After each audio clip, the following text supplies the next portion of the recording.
आदरणीय उपाध्यक्ष महोदय, मैं आपको आभार व्यक्त करता हूं कि मुझ जैसे फर्स्ट टाइमर्स को समाज कल्याण के संवेदनशील विषय पर अपना विचार प्रस्तुत करने का अवसर मिला है। मैं आभार व्यक्त करता हूं माननीय मंत्री आदरणीय श्री श्रवण कुमार जी का, जिन्होंने मुझे ये अवसर दिया है।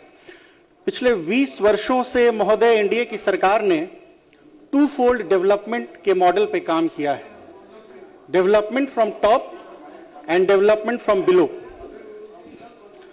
डेवलपमेंट फ्रॉम टॉप की बात करें तो पथ निर्माण, ग्रामीण विद्युतीकरण, शिक्षा, सुरक्षा, स्वास्थ्य जैसे क्षेत्र किसी राष्ट्र या प्रांत के लिए समुचित विकास के स्तंभ का कार्य करते हैं। गत वर्षों में एनडीए की सरकार ने माननीय मुख्यमंत्री आदरणीय श्री नीतीश कुमार जी के नेतृत्व में इन सभी स्तंभों को अपने खून पसीने से सींचकर एक नवीन बिहार की आधारशिला को एक कुशल कारीगर की भांति गढ़ा है। कॉम्पैरेटिव एनालिसिस के लिए 2005 की ओर देखना पड़ता है। विपक्ष के लोग नाराज होते हैं। जब 2005 की हमारी सरकार आई, जब 2005 में हमारी सरकार आई तो हमें विरासत में क्या मिला? हमें मिले गड्ढे, सड़क में गड्ढे, राशन में गड्ढे, भाषण में गड्ढे, तेल में गड्ढे, चारा घोटाले में गड्ढे, शिक्षा में गड्ढे, स्वास्थ्य में गड्ढे, सुरक्षा में गड्ढे। इन 20 सालों में माननीय मुख्यमंत्री के नेतृत्व में ये गड्ढे न सिर्फ भरे गए माननीय सदस्य, बल्कि इंफ्रास्ट्रक्चर के पिलर्स पर एक नवीन और आधुनिक भारत का निर्माण किया गया। वहीं दूसरी ओर जब हम डेवलपमेंट फ्रॉम बिलो की बात करते हैं तो हम ये पाते हैं कि आदरणीय श्री नीतीश कुमार जी के नेतृत्व में अंतिम पायदान के साथ साथ हर पायदान पर बैठे हुए व्यक्ति और महिला के विकास और सम्मान का ख्याल रखा गया है। एक तरफ जहां हमने विकास के नए कीर्तिमान स्थापित किए, वहीं दूसरी ओर एक बुजुर्ग महिला के हाथ में 1100 रुपए की पेंशन राशि भी रखी। 1100 रुपए की पेंशन राशि एक बुजुर्ग महिला के हाथ में, एक विधवा के हाथ में, एक दिव्यांग के हाथ में, क्योंकि हम अपने बुजुर्गों का ख्याल रखते हैं। अब कोई छोटा बच्चा अपनी दादी के पास दौड़कर जाता है और कहता है, ए या हमरा मलाई बर्फ खाए खातिर 5 रुपया दो, तो उस बुजुर्ग महिला को किसी का मुंह नहीं देखना पड़ता। वो अपने आंचल से झट से निकालकर अपने नाती पोते के लिए देने भर का इंतजाम हमारे मुख्यमंत्री ने कर दिया है। वर्षों से महोदय, वर्षों से इस बुजुर्ग महिला को इंतजार था कि कोई सरकार आए जो उनके बारे में भी सोचे। श्री नीतीश जी की सरकार ने यह इंतजार खत्म किया, क्योंकि हम अपनी महिलाओं का ख्याल रखते हैं। व्यक्तिगत अनुभव के सहारे मैं बता सकता हूं कि चुनाव के दौरान मैं वोट मांग रहा था और एक बुजुर्ग महिला के मैंने पैर छुए, वोट मांगा, तो उन्होंने कहा, खुश रहा लेकिन वोटवा तो हम नीतीशे के दें। तो हम कहें, कहां हैं? खियावत अरे, she said and I quote, खियावत अरे, जियावत अरे, तो उनका के ना दें तो केकरा के दें? अगर हमरा की यहां 5 गो वोट रही तो 5 वोट हम नीतीश कुमार के देती। समाज कल्याण की जो आधारशिला हमारे मुख्यमंत्री ने रखी है, उसी का पारितोषिक है कि आज हम सदन में इस प्रचंड बहुमत के साथ खड़े हैं। महोदय, नवंबर 2025 में आ रहा हूं, आप पर भी एक माले वाले को पटक के आया हूं और आपके पास भी आऊंगा। आ रहे हैं का समय बीते जा रहा है। नवंबर 2025 तक 1,15,61,000 पेंशनधारी को खाते में भुगतान कर दिया गया है हुजूर, नवंबर 2025 तक।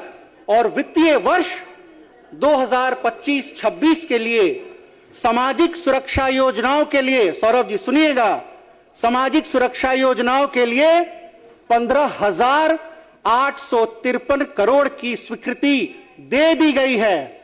इनका तो टोटल बजट ही 24,000 करोड़ का था, यहां तो हमने 16,000 करोड़ अपने बुजुर्गों को दे दिया।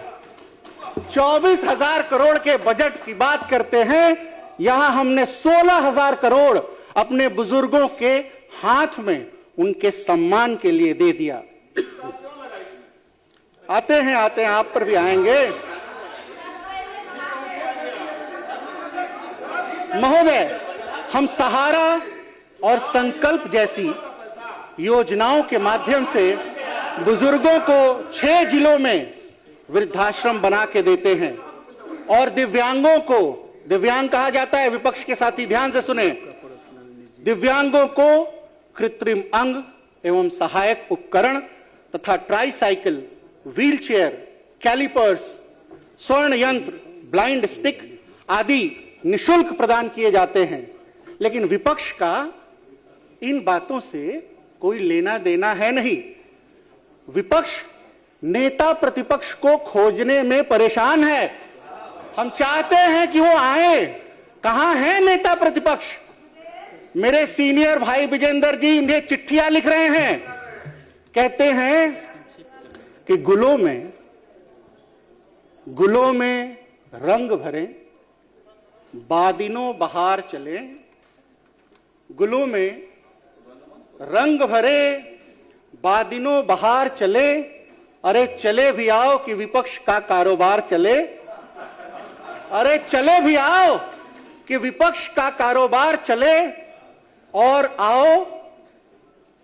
आओ तो सदन की गरिमा का एहसास रखा करो।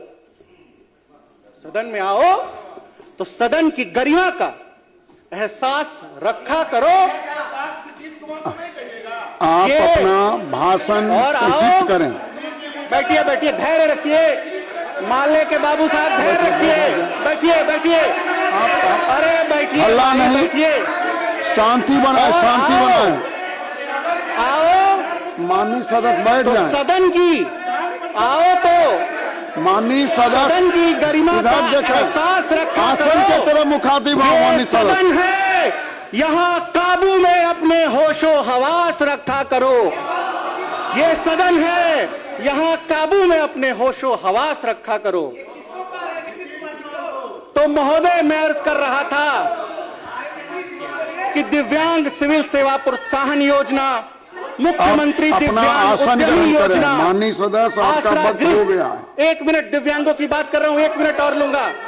आशागृह और ऐसी तमाम योजनाएं हैं जो हमारे दिव्यांग बच्चों को उपाध्यक्ष महोदय सहारा, प्रोत्साहन और सम्मान देते हैं। हमारे दिव्यांग बालक और बालिकाएं एनडीए की सरकार में कभी उपेक्षित नहीं रहेंगे, वो हमारा ही हिस्सा है। और हम अपने दिव्यांग बच्चों, 1 मिनट, दिव्यांगों की बात हो रही है सर, 1 मिनट दिव्यांगों के लिए, और उन्हें उनके प्रति संवेदनशील रहकर उन्हें मुख्य धारा में स्वच्छंद प्रवाह करने के लिए प्रोत्साहित करते रहेंगे।